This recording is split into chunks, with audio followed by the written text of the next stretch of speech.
જોહાર, જય આદિવાસી મિત્રો।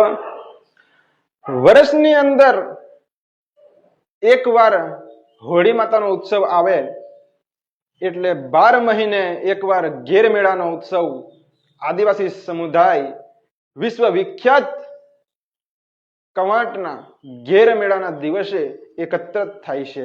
અને આ ઘેર મેળો એ ઘેરૈયાઓનો મેળો છે, જેથી એને ઘેર મેળો કહેવામાં આવે છે, જેને આદિવાસી સમુદાયમાં બાવા બુદ્ધિયા તરીકે પણ ઓળખવામાં આવે છે। આ વિશ્વ વિખ્યાત ઘેર મેળાનું સ્વરૂપ આજે સંપૂર્ણપણે બદલી દેવામાં આવ્યું છે। હોળી માતાની આપણે પૂજા પણ નથી કરી અને એના પહેલા જ આપણે ઘેર મેળાને લઈને અનેક પ્રવૃત્તિઓ સ્પર્ધાઓ યોજીને આપણે ઘેર મેળાને જે ઘેરૈયાઓનો મેળો કહેતા હતા એને રમત ગમતનો મેળો આજે આપણે બનાવી દીધો છે।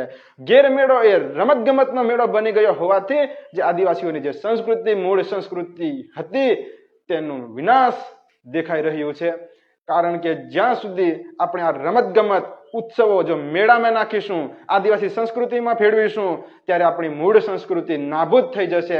એના માટે આપણા જ આદિવાસી સમુદાયના જાણીતા વ્યક્તિઓએ પોતાની એક નામના માટે, પોતાના એક કિસ્સા માટે આ જે ઉત્સવો જે રમત ગમતના સ્વરૂપમાં ફેરવી રહ્યા છે એ પોતાના એક કિસ્સા માટે આપણી સંસ્કૃતિને બદલી રહ્યા છે, એ આપણા સમાજ માટે હાનિકારક છે મિત્રો। તો આપણે શા માટે આવા મેળાને, આપણા જો વિશ્વ વિખ્યાત જે મેળો છે એને શા માટે આપણે રમત ગમતમાં બદલાવા દઈએ, એ આપણે વિચારવાનું છે, દરેકે વિચારવાનું છે। જો આપણે કોઈની સંસ્કૃતિમાં દખલગીરી ના કરતા હોય તો આપણી સંસ્કૃતિમાં કોઈએ દખલગીરી ના કરવી જોઈએ। એટલે આવા ઉત્સવોની અંદર, આદિવાસી સંસ્કૃતિની અંદર રમત ગમત કે અન્ય કોઈ પણ કાર્યક્રમ ના થવા જોઈએ।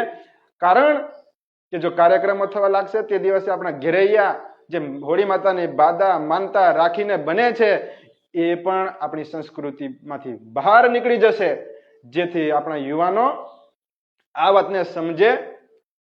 કારણ કે જો આપણે નહીં સમજીએ તો આવનારી પેઢી અને આવનારો સમાજ અને આવનારું વિશ્વ ને ઘેર મેળો એક સપનું બની રહે છે, કેમ કે એને જોવાલાયક સંસ્કૃતિ જ નહીં બચે તો પછી સપનું જ એનું બની રહેશે।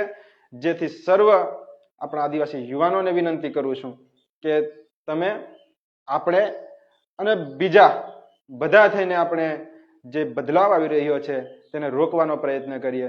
જય આદિવાસી।